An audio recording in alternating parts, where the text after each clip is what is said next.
करमान रुपये वाला बड़ बड़ बिना बदे मुन्ना करमान रुपये वाला बड़ बड़ बिना बदे मुन्ना करमान रुपये वाला बड़ बड़ बिना बदे. Hey Mr. Panion, I'm Ronak. Welcome to my video. The first case we have is an unconscious breathing teen. But before we watch these cases, we must wash our hands to prevent any diseases from entering our bodies. FYI, proper hand washing was done prior to every case.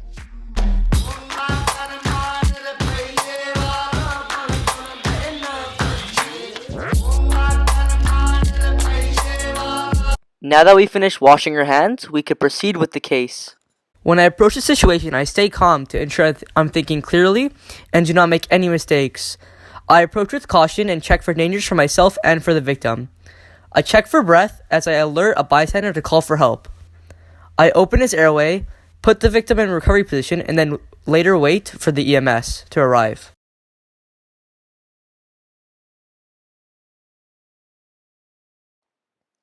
When I approach the situation, I stay calm to ensure I'm thinking clearly and do not make any mistakes.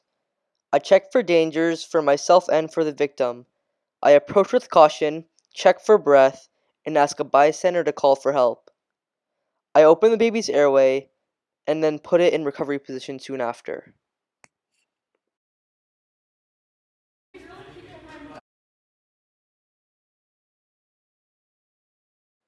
Firstly, I have to stay calm to ensure I'm thinking clearly and do not make any mistakes, as you see in the clip.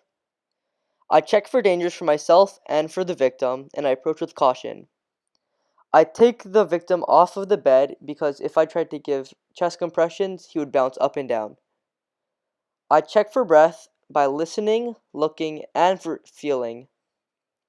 I ask the bystanders to go call for help and return with the AED. I perform care by performing CPR with rescue breaths until the EMS arrives.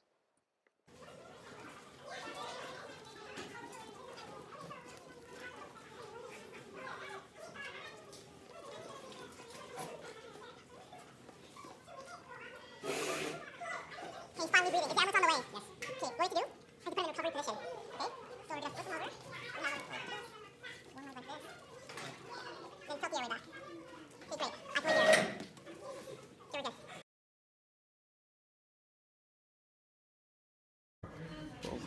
I stay calm to ensure I'm thinking clearly and do not make any mistakes.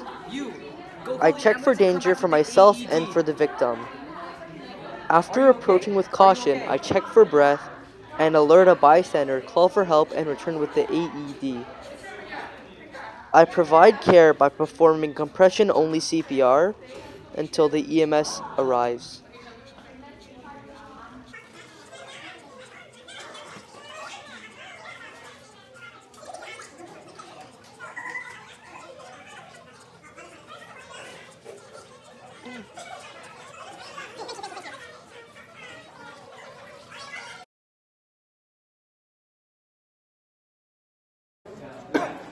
Are you choking? Are you choking? May I help? I'm certified in CPR.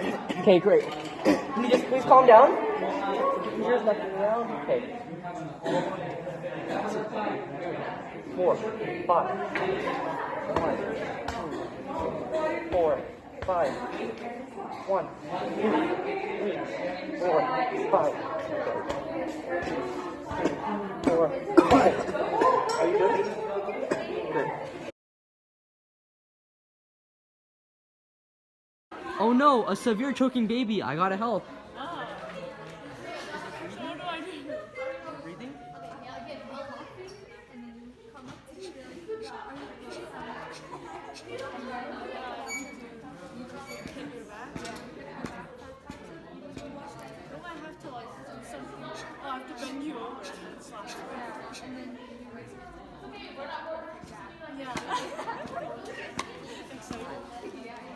Oh, it choked it out.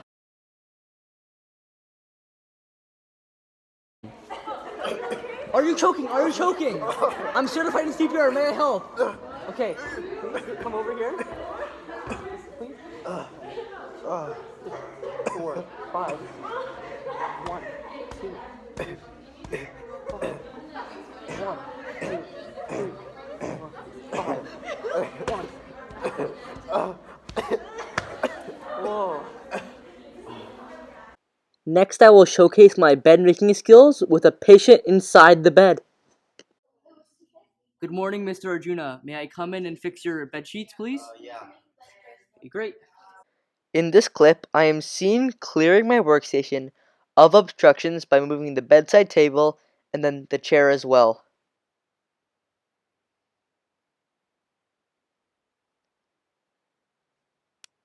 I use brakes properly on all 4 corners of the bed and move the bed away from the wall, thus giving me more space to work with. Whilst all of this is happening, I am seen using body mechanics too by changing postures to make my muscles and my body more efficient with less work needed. I ask if there are any objects inside the bed that I have to be concerned about, and as a result of this, we see Mr. Arjuna shake his head no. I lift the bed to hip level so I don't hurt my back, and then we commence the procedure. Lift your knees up. I ask Mr. Arjuna to lift his knees up in order to flip him onto one side, and to help me remove the linen under him easier as well. I use guardrails to ensure when I switch sides, he does not fall off. I also roll him towards me for safety reasons as well. I use the blanket to keep him covered and respect his privacy.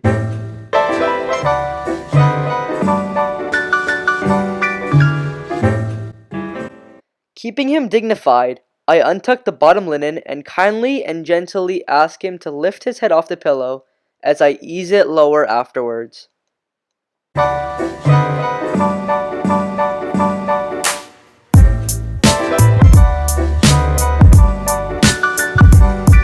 You can catch a glimpse of my neatly gathered and folded fresh linen on a clean surface towards the side.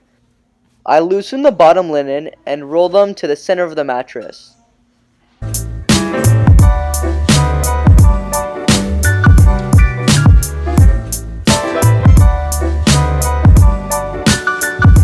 I grab the fresh linen and do not let it touch my clothes.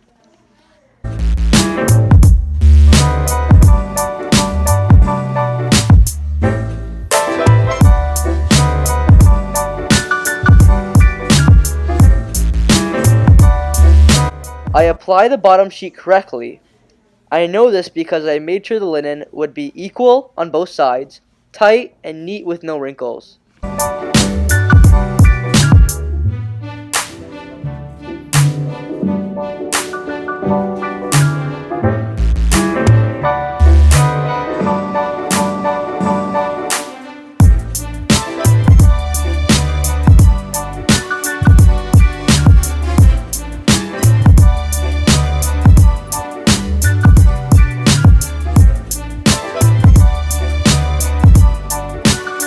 I lift the guardrail in advance because when Mr. Arjuna flips the other side, he will not fall off the bed.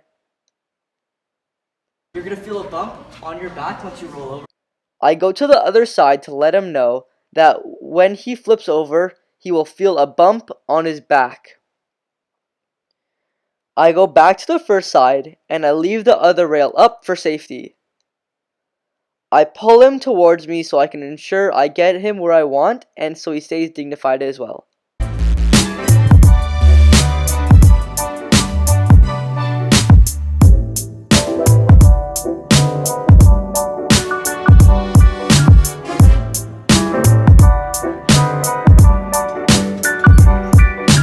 I take out the old sheet and stretch the new one tightly.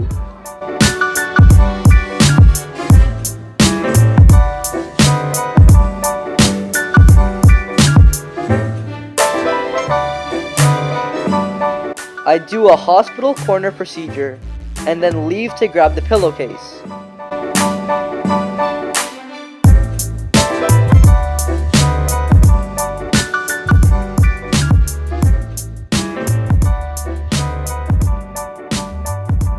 Without it touching my clothes, I put on the new case and gently put it under his head while supporting him at the same time.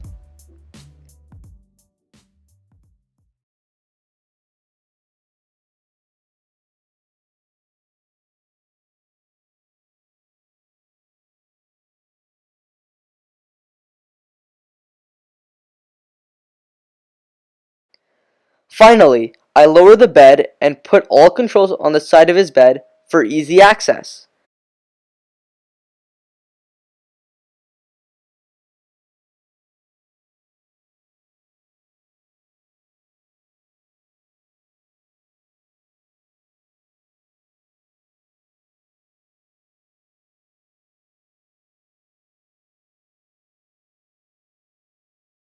I end off with a good hand washing after my flawless performance. Hello? Hello? I'm going to be contacting the experiment you came in for today. Yep. Can we start? Yep. Can you please look forward? Alright. So I'm going to hit the fork against my knee, put it next to your ear. So whenever you can't hear it, just let me know right away, as soon as possible. Ready? 3, 2, 1.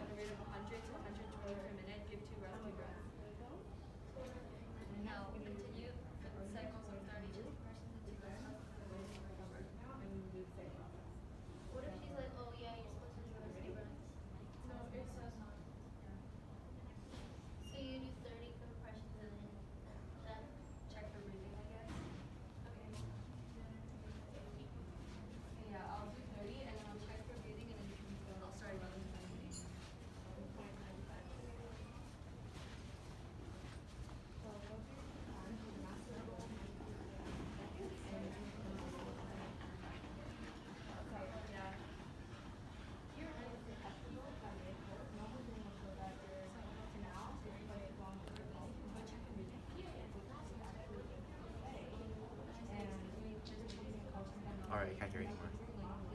Okay, 55. Next year.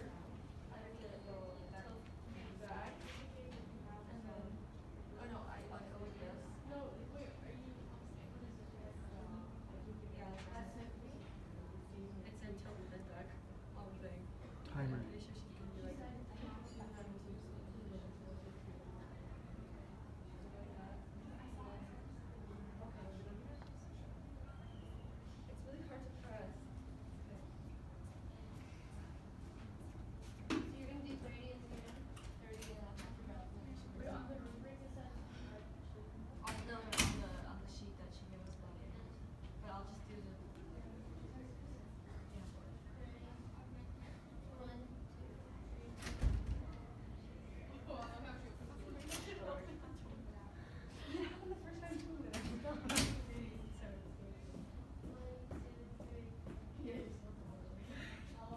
Alright, I can't hear it anymore. 57. Okay, last one. Put it in between your head, okay? Ready? 57. Excuse me, could you call 911 and get an EEG and back to me, please? Okay,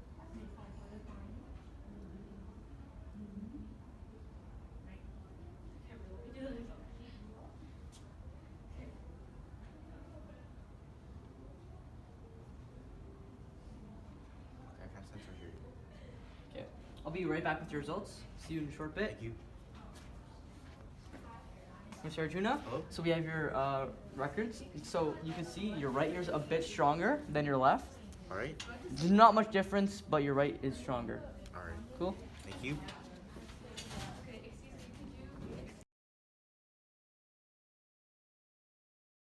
Hello, I am Ronik. Hello? Arjuna? I'm Arjuna, yeah. I'm Okay. a patient. So you have the appointment for today? So today we'll be doing your visual acuity testing, and we'll be doing, we're conducting this test. If you don't mind setting 20 feet away, that'd be great. The line's just about here. But before we start, in this next slide, I will be finding out key information that could be helping me. So in the beginning slides, I'm collecting subjective data, which is data from the patient's point of view. So I ask questions like, do you have any eye pain, headache? Are you poor distance, near visioned? Do you have blurred or double vision or anything like that? So then now I'm connecting data that is objective. So information obtained through a professional through assessment, just like me. So what do I see or find? So immediately I start looking at his eyelids, if they're drooping, swelling, if there's redness, or even sores. I soon look at his eyeballs, and the sclera in particular, to see the color, which should be white, if it's swelling, if there's lesions or like sores, or any foreign bodies. Then I start looking at the cornea. I shed light into his eye to even see his reaction to light, and if there's a smooth or uneven curve. Are there any foreign bodies or scratches on the surface? Now I give the Snellen chart instructions. So, close one eye, just pick whichever one you want. And after, can you please read each line until you cannot read anymore? Okay. Sir?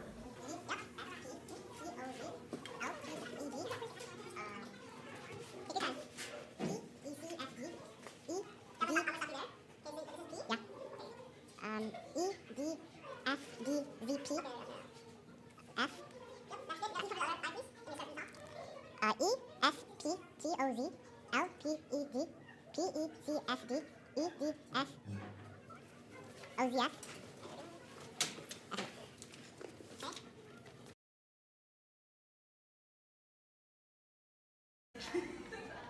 So, Mr. Arjuna, your vision is 20. So when you're 20 feet, the average person can see what you saw 30 feet away, which is fine, just a little bit below average.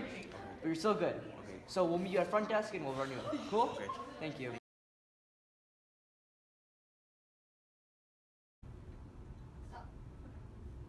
So she's tired. Where is he? 5 seconds, place it. How are you? I'm your examiner today. My name is Ronik. How are you? What's your name? Doing great. So today we're going to be doing your height and weight. Can you take your shoes off, please? Oh, you already have them off? Wow, you're ahead of the game. So how much roughly do you weigh? 160 pounds. Pounds? Okay, so we're going to reset this real quick. Can you please stand on the scale? Make sure your feet are straight, nothing off. Nothing off the scale. Everything's on it, right? So you said about 160 pounds? So we're going to go, the white one is pounds, so we're going to go to 150.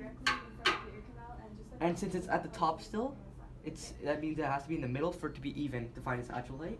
So we're going to keep tapping it. So it starts going down. So that means she's tired. I think we found it. So we found 150 plus, I believe, 16-ish pounds. So that puts you at a 166. That's very good for your age. Now can we calculate your height? Cool. So what we're first gonna do, we're gonna lift this all the way up and make sure this is 90 degrees. That's a key part. Now please watch your head. Miss Wound, call We're gonna drop 1180. it. Miss Wound, 1180. 90 degrees. Even higher. And then you're about 116 centimeters. It's pretty good. Okay, great. Can you step off, please? I can watch this for you. We're gonna drop this.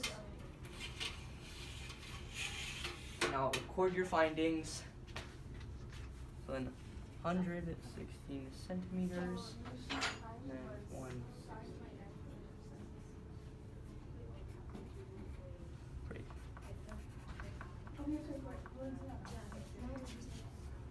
Great, Vivian.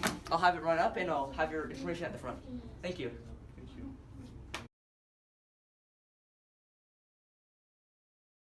Wait. Start Here is whenever you me want. taking my cartoid pulse. 2. I use my proper fingers, as in the first two, and once I found my pulse, I count it for the proper time, which is 15 seconds.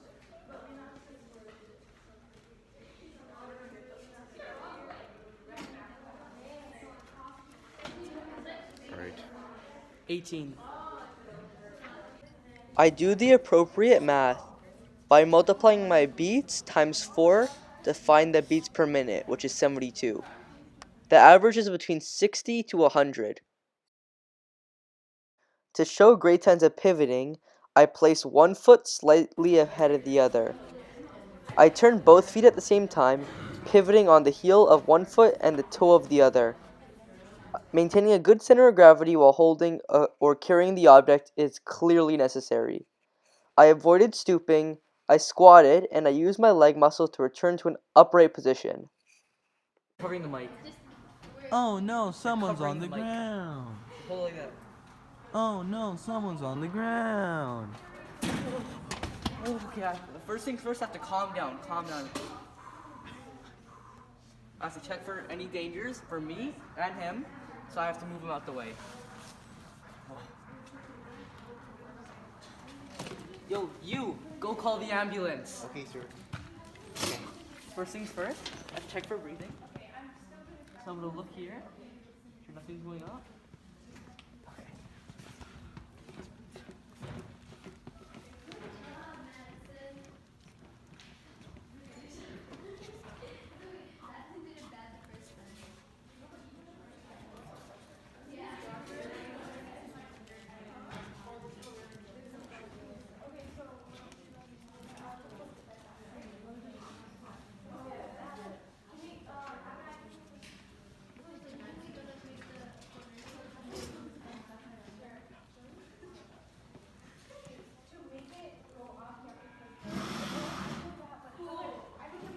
Okay, he's finally breathing. Is the ambulance on the way? Yes.